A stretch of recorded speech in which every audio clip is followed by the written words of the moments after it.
निवडणुका आहेत 29 महानगरपालिकांच्या. अर्ज भरलेले आहेत, कोणाचे तिकीट कापले आहेत, त्यामध्ये अनेक दिग्गज आहेत. याचबरोबरीनं असे अनेक चेहरे आहेत जे वर्षानुवर्षे नगरसेवक होते एका पक्षाचे, पण आता दुसऱ्या पक्षात आहेत. त्यामध्ये ठाणे जिल्ह्यामध्ये एक नाव जास्त चर्चेमध्ये आलं, ते म्हणजे शैलेश दात्रे. भाजप, भारतीय जनता पार्टी या पक्षाचे नगरसेवक आहेत, ज्यांना घरच्यांना तिकीट दिलं नाही म्हणून दुसऱ्या पक्षात जाऊन त्यांनी पूर्ण कुटुंबांना तिकीट दिलं. ही एक चर्चा भरपूर रंगलेली आहे. नेमकी ही चर्चा काय आहे, या चर्चेमागचं कारणं काय आहेत, कशा रीतीनं शैलेश दात्रे चर्चेमध्ये आले ते जाणून घेऊया. स्वतः शैलेश दात्रे यांचं संपूर्ण कुटुंब आपल्यासोबत आहे. शैलेशजी, शैलेश दात्रे हे भाजपचे नगरसेवक होते, 5 वर्षाचं हे होते, त्यामुळे निवडणुका लागल्या नाही. पण आताच्या घडीला भाजप पक्ष ज्या पीकलाय तो पीक सोडून शैलेश दात्रे यांनी हा निर्णय का घेतला की भाजप सोडून दुसऱ्या पक्षातून म्हणजे तुम्ही 3 तिकीट घेतले, काय कारण? सोमवारी संध्याकाळी 6 वाजेपर्यंत आम्हाला सांगितलं तुमचे दोघांचे 2 तिकीट पक्के, आणि आम्ही पण विचार केला युती झाली म्हणजे आमची 2 तिकीट पक्केच आहे. आणि कल्याण डोंबिवलीमध्ये असं कोण नसेल कुठला नगरसेविका की जे आम्ही कामं 2016 ते 2009 ते 16 नंतर 20 आणि 20 नंतर प्रशासक लागलं तरी 2025 पर्यंत वॉर्डात कोणालाही जाणून दिलं नाही की आता प्रशासक लागले, आम्ही तुमची कामं करणार नाही. आम्ही दोघं नवरा बायकोने मनापासून सगळी कामं केली. परवा आम्हाला सांगितलं तुमचे फॉर्म भरले आहेत का, बोललो सगळे भरले. आपली पक्षाची वकिलांची टीम बसली आहे, त्यांना जाऊन दाखवा. आम्ही त्यांना जाऊन दाखवले. परवा संध्याकाळी 8 वाजेपर्यंत सांगत होते आमचे 2 तिकीट पक्के. आम्ही कुठलीही अपेक्षा नाही केली, 2 आहे 2च पाहिजे. आणि नंतर आम्हाला रात्री 11 वाजता सांगतात की तुम्हाला एकच तिकीट देण्यात येईल, की तुम्ही दोघं नवरा बायको ठरवा कुठलं घ्यायचं. 2009ला आम्ही 1 वरनं 2 वर आलो, 16ला परत 1 वरनं 2 वर, आणि आता 2 वरनं 1 वर कसं येणार. आणि आम्ही एवढंच बोललो आमच्या पण जी चर्चा आहे ती हा सरळ चर्चा अशी आहे की पत्नीला तिकीट दिलं नाही म्हणून भाजप सोडून म्हणजे दिली. हे सगळं चुकीचं आहे. आम्ही एकच विचारलं आमचं काय चुकलं की आम्ही आमच्या वॉर्डात तुम्हाला आम्ही आमचा मोठेपणा करत नाही. कल्याण डोंबिवलीमध्ये जे आम्ही नवरा बायको काम करतोय डोंबिवली वेस्टला, हे तुम्ही घरोघरी जाऊन विचार की आमची कामं कशी आहेत. एका अकेला आम्ही लोक उभे राहून लोकांना कधी वाचू. पण या गोष्टी तथ्यता घेतली की पत्नीला तिकीट दिलं नाही म्हणून भाजप पार्टी 100% खोटं आहे की तुम्ही एकच तिकीट घ्या, दोघंही ठरवा. आम्ही बोललो आमचं काय. आता तुम्ही बोलला की 2 तिकीट ठरले होते, मग 1 तिकीटचा विषय कसा घडला? 1 तिकीटला रात्री 9 वाजता नाही एकच देणार आहे की आम्हाला वर्ण आदेश आलेला आहे तुम्हाला एकच देणार. बोललो काय चुकलंय. मी उदाहरण पण दिले, दुसऱ्या लोकांना 2-2 दिले, प्रत्येकाला 2-2 दिले. आणि आपल्या वॉर्डात कोणी आता उमेदवार पण नाहीये तरी तुम्ही आम्हाला देत नाही. कोण उमेदवार आमच्या कॉम्पिटिशनला आहे का सांगा. तर बोलले नाही आम्ही वर्ण ठरलंय एकच देणार. आम्ही काही नाही बोललो, 12 वाजेपर्यंत बसून होतो, काही सांगितलं नाही. ठीक आहे, मी हा प्रश्न आता सौ दातारकरांना विचारतो. जी चर्चा आहे मी त्यांना प्रश्न तुम्हाला विचारतो की तुम्हाला तिकीट मिळालं नाही म्हणून यांनी भाजप सोडून मनसेतून तिकीट घेतलं. असं काहीच नाही झालं. हे सगळी खोटी चर्चा चालू आहे. कारण का त्यांनी आम्हाला जे आश्वासन दिलेलं 2 तिकिटाचं, ठीक आहे तुम्ही बाहेरच्या पक्षातनं इकडे आणलं, जे उमेदवार आणले, ठीक आहे ते तुमचा प्रश्न, वैयक्तिक प्रश्न येतो. पण तुम्ही हे खोटं नका सांगू की आम्हाला तिकीट भेटलं नाही की मला तिकीट भेटलं नाही म्हणून शैलेश दात्रे तिथे जातील. तर मनसेचा पक्ष मला माहित पण नाही की कसा आहे तो, पण त्या माणसाला जाणीव झाली की आम्हाला आमच्यावर अन्याय झाला आणि त्यांनी आम्हाला म्हणजे तिकिटाची ऑफर दिली. हे मला मोठेपण आहे त्यांचं. आणि मी आता जसं ह्या वॉर्डामध्ये, ह्या 2 वॉर्डामध्ये राष्ट्रवादी वॉर्ड होता तो मी भाजप वॉर्ड केला, तसंच मी आता त्यांनी जे मला तिकीट दिलेलं आहे त्या विश्वास टाकून मी हा मनसेचा पक्ष वाढवला. म्हणजे जी चर्चा की तुम्ही स्पष्टपणे नकारत हो ना, की कुटुंबामध्ये तिकीट दिलं नाही म्हणून आम्ही कुटुंबाला तिकीट मिळालं म्हणून फेटाळून लावले.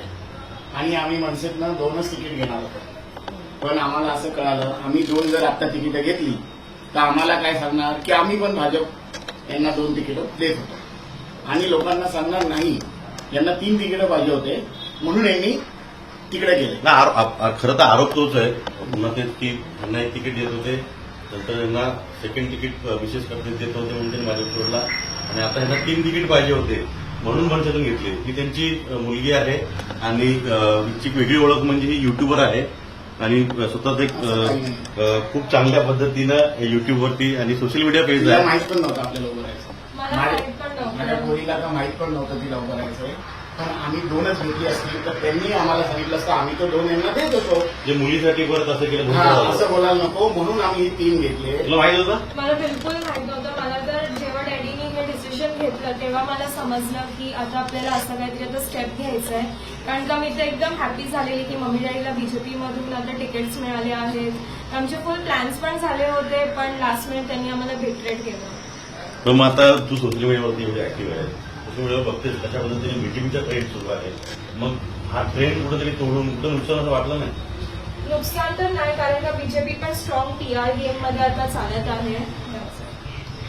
आणि तू काय सांगितली मग आता जी चर्चा सगळी ठीक आहे. आता मला तुम्ही म्हणता की प्रत्येक तिकीट दिलं नाही म्हणून तर नाही, तर जे तिकीट कन्फर्म केलं होतं जो विश्वास दाखवा होता तेही पूर्ण केलं तुमचं नाही. काय चुकलं बस आमचं एवढंच म्हणणं आहे. जर डोंबिवली कल्याणमध्ये तुम्ही फिरले डोंबिवलीमध्ये तुम्हाला आश्वासन कोणी दिलं होतं? कोणी असं सांगितलं पक्षाने. होतं की 2 तिकीट तुम्हाला देणार? पक्षाने आदल्या दिवशी मी स्वतः आमच्या साहेबांना भेटलो.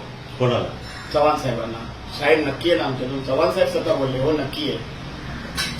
आज वार आहे बुधवार. मी त्यांना रविवारी संध्याकाळी तुमच्या घरी जाऊन भेटून आलो. शैलेश तुला 2 मिळणार. पण नंतर बोलले हो. मी त्यांना विचारलं पण साहेब तुम्ही तर मला 2 बोललेले. तेही बोलले पण शैलेश वरनं आलं म्हणून मला 1 द्यायचं. आता मी त्यांनाही बोललो ठीक आहे साहेब तुमची चुकी नाहीये. वर्ण आदेशाला मान्य करतो पण साहेब कुठे आमच्या राहण्या होत नाही. आज दोन्ही वॉर्डामध्ये जी आम्ही कामं केली आहे तुम्ही एवढं लोकांना सांगा की दातरट जे काम करतात ते कोणी करत नाही. तुम्ही भाऊ झालाय त्याची खरं तर सिटिंग नगरसेवक असतात इतकी वर्ष कामं केलेली असतात. मधला 5 वर्षाचा काळ तो गेला म्हणजे जवळपास 10 वर्षाचा काळ आपण करू शकतो. त्यामध्ये सर्व द्यावं लागलं होतं घरी म्हणून येऊ न येऊ. पण त्या काळामध्ये देखील तुम्ही म्हणता असं काम केलं म्हणून शेवटी हा केंद्र आमच्यावर अन्याय झाला म्हणून तर आम्ही म्हणतो आमचं काय चुकलं बस एवढंच. मग याविषयी भाजप शिस्तींची काय म्हणून आता कोणाशी बोला वेळ निघून गेली. 13 दिवस इलेक्शनला बोलले वेळ निघून गेली सगळ्यांशी बोललो. हे घालमेल होते कुठे सर्व हे तुम्ही पण स्वतः नगरसेविका होता आणि या सगळ्या याच्यात एक तुम्ही काहीतरी प्लॅन केला असेल निवडणुकीत पूर्णपणे कशा रीतीनं शॉर्टशीट काढायची आणि लिडिंग काय घ्यायचं पुढे काय कसं करायचं.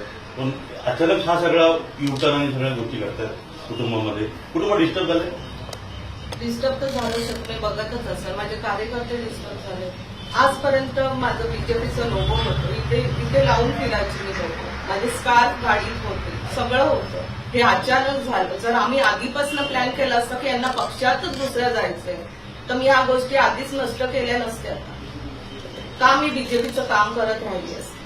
मला एवढंच 3 सांगायचं महिन्यापूर्वी एवढं पण आम्हाला सांगण्यात आलं की शैलेश पुढच्या वेळेची महापौर तुझी मिसेस आहे ज्येष्ठ असल्यामुळे आणि कामं असल्यामुळे. हेच कुठे तुमचा ग्राफ चढता असं मला कारण ठरलं नाही हे आम्हाला नाही ते मला माहित नाही. म्हणून तर आम्ही आमचं एकच चाललं आमचं काय चुकलं. मी एक सांगते.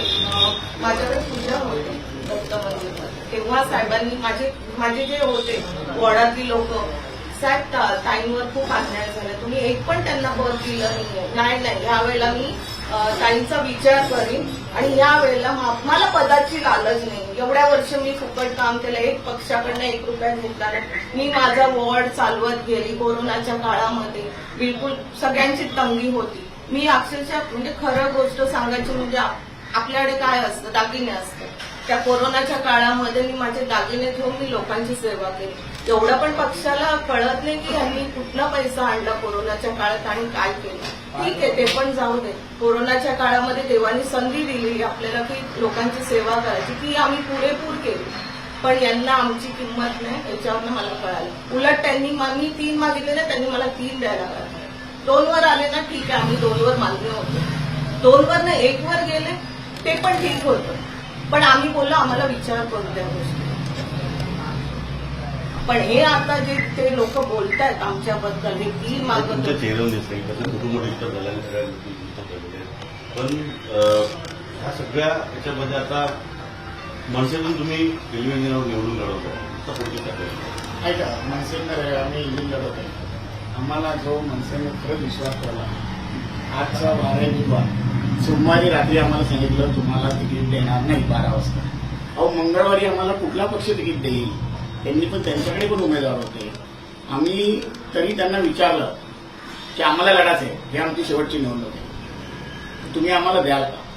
ते बोलले आम्ही तर वाटून बसले आमच्या पण, तरी आम्ही तुम्हाला तुमच्याबद्दल विचार करतो, कारण तुमचं एवढं चांगलं काम आहे डोंबिवलीमध्ये, ते तुमच्यासारखं काम कोणाचंच नाही. आम्ही विचार करतो, आम्हाला वरती पक्षश्रेष्ठींना विचारू द्या. त्या तिकीट झालं पुन्हा फारसा तो प्रश्न होतो की नवऱ्यावरती असे आरोप झाले की बायकोला तिकीट दिलं नाही म्हणून काय म्हणजे घरात किंवा मनात कसे काय घालून झाली. आता त्याला मी क्रॉस केलं, त्याला फुल्ली मारले त्या गोष्टी. आता मी लोकांना फक्त एवढं सांगते, जर मी काम केलंय, आता माझी आणि पक्षाची परीक्षा नाही, आता तुमची आणि माझी परीक्षा, बरोबर की नाही? आपण जर जेव्हा कामं करतो, लोक मला येऊन भेटली, घोळकं आलेलं मला सगळ्या सोसायटीचं, बोलतं आम्ही फ्रंटला नाही आलो तरी मागणं आम्ही तुम्हाला समजून. मी म्हटलं बस झालं, मला तेवढंच आणि ही माझी पोस्ट पावली आणि मी ही सीट काढून दाखवणार, तिन्ही सीट काढून दाखवणार, आणि नाही काढल्या तर घरात शांत बसणार. हे दातरक अरे मुलीला तर काय या माहिती. ज्या चर्चा आणि आरोप होते, एक तिकीट दिलं जात होतं, तिला तिकीट दिलं जात नाही म्हणून गटाला बसले आणि त्यांनी शेवटी पक्ष सोडला. पण त्या सगळ्या आरोपांची उत्तरं त्यांनी लिहिली आहेत. 3 तिकीटं देखील त्यांनी मंचातून का घेतली, मुलीला मैदानात का उतरवलं, या सगळ्या गोष्टी त्यांनी उत्तरं दिलेली आहेत. अर्थात या सगळ्या चर्चा असतात, आरोप प्रत्यारोप असतात.